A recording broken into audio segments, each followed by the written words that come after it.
ফুগলা এই চেহারাটা চেনে না এমন কোনো বাঙালি নেই, সে এদেশেই থাক কিংবা বিদেশে। সমস্ত বাঙালিরা কিন্তু এই ফুগলার চেহারা বা ফুগলা নামটা অবশ্যই জানে। কিন্তু রিসেন্ট টাইমে দাঁড়িয়ে তোমরা কি কখনো সেই ফুগলার সেই ভিডিওগুলো দেখেছো যেখানে তার আন্টির সাথে তার খুনসুটির কোনো ভিডিও না, তার আন্টির বিয়ের পর তাকে 2-3টে ভিডিওতে দেখা গেছে, তারপরে কিন্তু তার আর কোনো ভিডিওই দেখা যায়নি। এবং রিসেন্ট টাইমে দাঁড়িয়ে ডিআর প্রোডাকশন নামক এক ইউটিউব চ্যানেলে 23শে ফেব্রুয়ারি 2025 একটা গান আসে যেটা ফুগলাকে বেস করেই তৈরি হয়, ফুগলার ইকিরমিকির গান। কিন্তু সেই ভিডিওটাতে এখন 3000 ভিউজও কমপ্লিট হয়নি। মানে ফুগলার ফেস ভ্যালু কি সত্যি এতটা নিচে নেমে গেছে যে 3000 ভিউজও কমপ্লিট করতে পারছে না? তাছাড়া এমন কিছু বিষয় আছে যে সবাই ভাবছে যে ফুগলার আন্টি কোটি কোটি টাকা ইনকাম করছে ফুগলাকে ইউজ করে। মানে তাদের কমেন্ট গুলো পড়লে শোনা যাবে, আমি দুটো কমেন্ট পড়ে শোনাচ্ছি, তোমরা দেখলেই বুঝে যাবে। বাচ্চাটা দেখছি সর্বনাশ করে ছাড়বে, তবে কিরকম আন্টি আর বাচ্চার অভিভাবকরাও কিভাবে এটা মেনে নেয়? কার ইনকাম কে খায়? ফুগলাকে দিয়ে ভিডিও বানিয়ে কোটি কোটি টাকা ইনকাম করছে আন্টি, ফুগলা কয় টাকা পেল?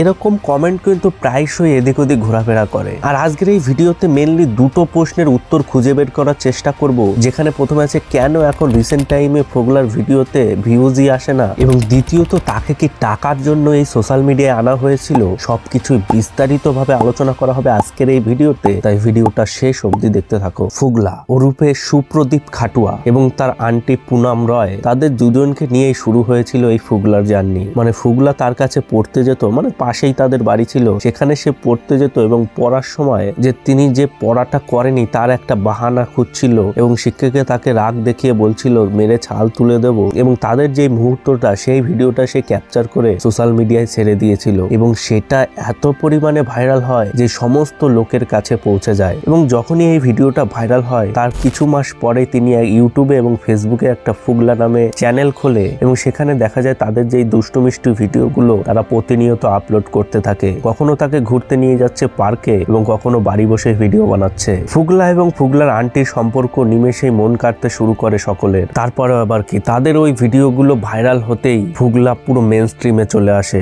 যেমন তাকে দাদাগিরিতে ডাকা হয়, দিদি নাম্বার 1-এ ডাকা হয়, ডান্স বাংলা ডান্সে ডাকা হয় এবং SBF স্টোরিজে তো 10-12টা ভিডিও আপলোড করা হয়, যেগুলো কিন্তু এই SBF স্টোরিজ এই চ্যানেলটাকে কিন্তু তার দ্বারাই দাঁড় করানো হয়েছে। মানে তার যেই ভিডিওর ভিউজ গুলো রয়েছে সেগুলো দেখলে মাথা খারাপ হয়ে যাবে। এক একটা ভিডিওতে 13 মিলিয়ন, 10 মিলিয়ন, 7 মিলিয়ন এরকম ভিউজ কিন্তু রয়েছে। ম্যাক্সিমাম ভিডিওতে দেখা গেছে কিন্তু SBF তাদের মুভি প্রমোশন করার জন্য ফুগলাকে ডেকে আনতো। যেমন দা একেন মুভিটির জন্য তার কাস্টকে ডাকা হয়েছিল। তাছাড়া রজতাভ দত্ত বলো, খরাজ মুখার্জি বলো, পরাণ বন্দ্যোপাধ্যায় বলো, মিমি চক্রবর্তী বলো এবং আবির চ্যাটার্জি বলো, যেই বলো না কেন সবাইকে কিন্তু ডাকা হয়েছিল তাদের মুভি প্রমোশনের জন্য। এবং সেই সব ভিডিওগুলোই তো প্রচুর পরিমাণে চলতো। এবং তারপরে বাংলার একটা পপুলার সিরিয়াল হরগৌরী স্পাইস হোটেলেও কিন্তু এই ফুগলা চান্স পেয়েছিল। সেখানে তিনি শঙ্করের পিসুতো ভাইয়ের ছেলের চরিত্রে অভিনয় করেছিলেন, যেখানে প্রথমে ফুগলার এক একটা ভিডিওতে মিলিয়নস অফ ভিউজ আসতো, কোনোটায় 13 মিলিয়ন, কোনোটায় 7 মিলিয়ন, কোনোটায় 6 মিলিয়ন। কিন্তু রিসেন্ট টাইমে দাঁড়িয়ে এই SBF এর চ্যানেলেই কিন্তু তার কিছু ভিডিও আসে, যেমন আজ থেকে 3 মাস আগে একটা ভিডিও আসে যেটাই 80K ভিউজ এসে কিন্তু থেমে রয়েছে। মানে 100K ভিউজও পার হচ্ছে না তার ভিডিওতে। তাহলে কি সত্যিই তার ফেস ভ্যালুটা পুরোপুরি ভাবে কমে গেছে? দেখো, প্রথমত ফুগলা কিন্তু আস্তে আস্তে বড় হচ্ছে এবং তার কিন্তু চেহারাও বদলে যাচ্ছে এবং তার বলার ধরনও কিন্তু আস্তে আস্তে চেঞ্জ হয়ে যাচ্ছে, যেটা স্বাভাবিক, সেটা তো চেঞ্জ হবেই। তার যে আগে গোল টমেটোর মতো সেই গালটা সবাই দেখে মজা পেত, তার যে বলার ধরন ছিল সেগুলো দেখেই কিন্তু সবাই উপভোগ করত।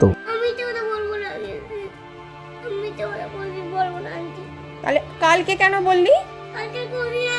কিন্তু ফুগলা আস্তে আস্তে কিন্তু বড় হচ্ছে এবং তার বলার ধরন চেঞ্জ হচ্ছে। ফুগলা কিন্তু এখন সেই আর জড়িয়ে জড়িয়ে কথা বলে না। দাঁড়া, আমাকে বলছি। প্লিজ বলিস না, তাহলে যা যা বলবো খাবি বল। এবং প্রায় 1 বছর আগে ফুগলার আন্টির কিন্তু বিয়ে হয়ে গেছে।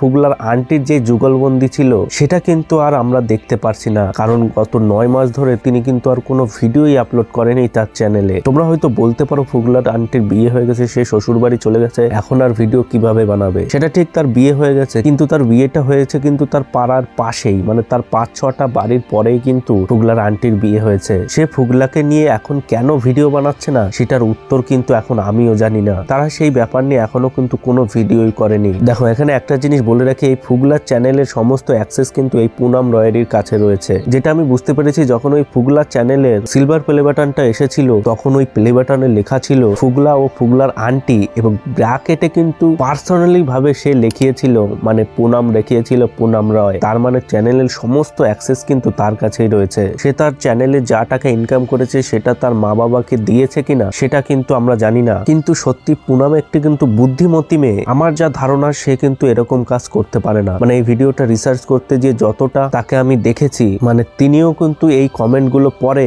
যে কমেন্টে লেখা ছিল কার ইনকাম কে খায়, ফুগলাকে দিয়ে ভিডিও বানিয়ে কোটি কোটি টাকা ইনকাম করছে, যেখানে কিন্তু তিনি এক ইন্টারভিউতেও বলে যে কিছুদিন আগেই মাত্র তার মনিটাইজেশন অন হয়েছে এবং অনেক নেগেটিভ কমেন্ট দেখছে সে, যে এই চ্যানেল দিয়ে সে কত টাকা কামাচ্ছে। মানে সবার সামনেই কিন্তু তিনি বলে, তার মা বাবার সামনেও বলে। প্রচন্ড নেগেটিভ কমেন্ট আমি দেখতে পাই একদমই, কিন্তু একদম না। আমি জাস্ট মানে আমার তো কোনো রকম এক্সপেকটেশন ছিল না, মানে আমাদের পেজ বলো বা কোনো চ্যানেল বলো, আমাদের এখনো কোনো মনিটাইজেশন করা হয়নি। এবং এই ভিডিওগুলো বানানোর জন্য কিন্তু তার মায়ের থেকে কিন্তু তিনি সেই পারমিশনগুলো নিয়েছিল, সেটাও কিন্তু সে বলে। আমি প্রথম যে ভিডিওটা করেছিলাম আমি পারমিশন নিয়েই কিন্তু পোস্ট করেছিলাম। এবং তার মাকে যখন সেই প্রশ্নটা করা হয়, সেও বলে যে আমাদের ছেলেকে নিয়ে অনেকেই বলে যে ছেলেকে নিয়ে ব্যবসা করছে, কিন্তু সে বলে সেরকম কোনো ব্যাপার নেই। অনেকে বলছে ছেলেটাকে নিয়ে ব্যবসা করছে, আদৌ আমরা কিন্তু এসব ভেবে কিছু করিনি। আচ্ছা, এই কথাটা উঠে হ্যাঁ, আমরা কমেন্টে দেখেছি ছেলেটাকে নিয়ে ব্যবসা করছি, এই কথাগুলো শুনতেও খারাপ লাগছে, কিন্তু আদৌ আমাদের মাথায় এসব ছিল না। এবং তাছাড়া তাদের চ্যানেলের অ্যাবাউট সেকশন দেখলেই বোঝা যাবে তারা কিন্তু ফুগলাকে নিয়ে আসলে চিন্তিত বলতে তাকে কিন্তু তারা খেয়াল রাখছে। যেমন চ্যানেলের অ্যাবাউট সেকশনে লেখা রয়েছে, this channel has created entertainment purpose only, we are aware enough for his mental health as well as physical. এটা বলা যাবে না যে সে তার চ্যানেল থেকে টাকা কামায়নি, চ্যানেল থেকে তারা অনেক টাকাই কামিয়েছে। যেমন একটা আমি প্রমোশন দেখলাম, এখানে মিয়ামোরের কিন্তু একটা প্রমোশন ভিডিও ছিল, মানে প্রমোশন থেকেও টাকা কামিয়েছে এবং ফুগলার প্রতিটি ভিডিও থেকেই কিন্তু টাকা কামিয়েছে। তার ভিডিও কিন্তু প্রচুর পরিমাণে ভাইরালও হয়েছে। এই বাচ্চাদের নিয়ে টাকা কামানোর ব্যাপারটা যখন উঠে আসে, তখন তো আমরা একটা চেহারাকেই বুঝি, যেটা হলো এই ইন্ডিয়ার সব থেকে বড় ইউটিউবার সৌরভ যোশী ব্লগ। মানে তার প্রত্যেকটা ভিডিও থাম্বনেইলে তো তার ভাইদের ছবি, যেমন পিয়ুষ এই করছে, পিয়ুষ ওই করছে, পিয়ুষকে গিফট দিলাম, পিয়ুষকে চান করালাম, এরকম ধরনের হাজার ভিডিও থাম্বনেইল থাকে যেগুলো মিলিয়নস অফ ভিউজ পায় এবং সমস্ত ভিডিও কিন্তু ট্রেন্ডিং এ থাকে।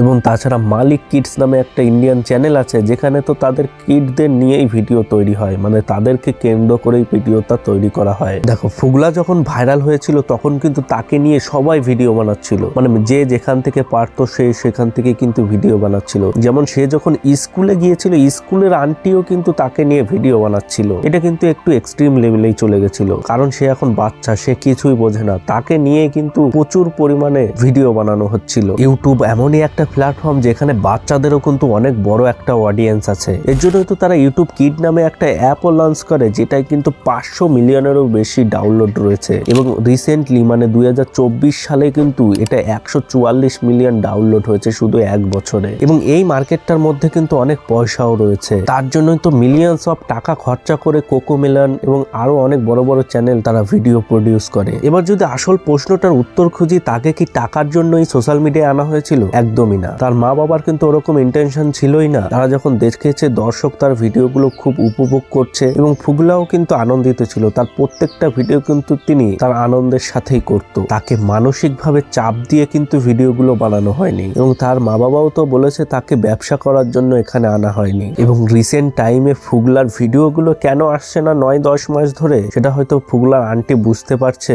যে ফুগলা আস্তে আস্তে বড় হচ্ছে এবং তাকে নিয়ে ভিডিও বানানোটা হয়তো ঠিক হবে না, কারণ যেহেতু সে এখন শ্বশুর বাড়ি চলে গিয়েছে, হয়তো তিনি এখন ফুগলাকে পড়ায় না, এবং তাছাড়া অন্য কোনো কারণ হতে পারে, সেটা কিন্তু এখনো পুরোপুরি ভাবে জানা যায়নি। সর্বশেষে ছোট মুখে একটা অ্যাডভাইস দিতে চাই। অরিত্র দত্ত বণিককে মনে আছে যে চিরদিনই তুমি যে আমার মুভিতে একটা ছোট্ট ক্যারেক্টারে কি সুন্দর অভিনয় করেছিলেন? সেই ছেলেটা সেই সময় কিন্তু প্রচুর পরিমাণে কাজ পেয়েছিল এবং প্রত্যেকটা মুভিতেই তো তাকেই কাস্ট করা হতো একটা ফানি ক্যারেক্টারে। কিন্তু আজকের দিনে দাঁড়িয়ে তাকে কি কোথাও ফানি ক্যারেক্টার বা সেরকম কোনো ক্যারেক্টারে তাকে দেখতে পারছেন না, কারণ তার যে কমিক ক্যারেক্টারটা ছিল সে কিন্তু সেই কমিক ক্যারেক্টারটা বড় হয়ে বজায় রাখতে পারেননি। মানে বর্তমানে তার যে চেহারা, সেই চেহারার সাথে কিন্তু এখন সেই কমিক ক্যারেক্টারটা যাচ্ছে না। এর জন্য তো তিনি সেরকম রোল কিন্তু আর পাচ্ছে না। এবং তার বাবা মাও যথেষ্ট বুদ্ধিমান, তাকে তো বলেছিল তাকে পয়সার জন্য তো অ্যাক্টিং করতে পাঠায়নি। আমার বাড়ির লোক আমাকে ফিল্মে যুক্ত করেছেন এই উদ্দেশ্যে নয় যে প্রচুর